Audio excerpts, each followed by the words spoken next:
Corruption and bad governance are often words we don't like to use when it comes to tackling environmental protection, but it is really the elephant in the room. In Cameroon, for example, one firm study showed that a benefit sharing task redistributing 10% of logging revenues to rural communities living near forest concession often does not reach these local communities due to entrenched corruption within governing institutions. In the Republic of Congo, we have evidence that Chinese companies are exploiting minerals inside forest concessions.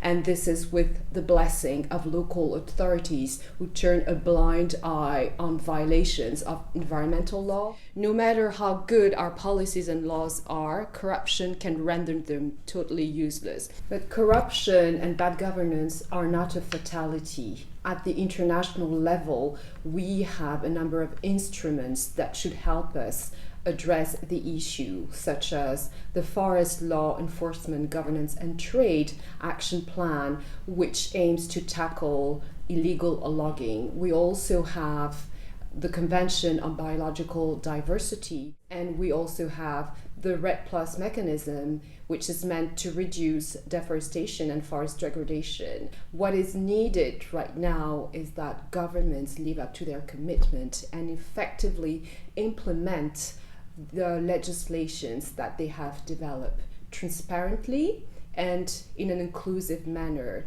because those who are suffering the most from bad governance are the communities whose lives depend on ecosystems, on natural resources.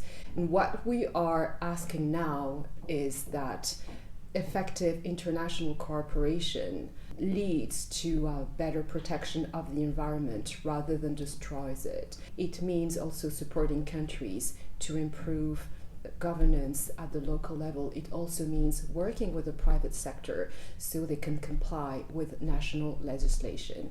We can do it together. It's a question of political will, but it's a question also of all stakeholders being part and parcel of implementing the solutions that already exist and that we should not ignore any longer.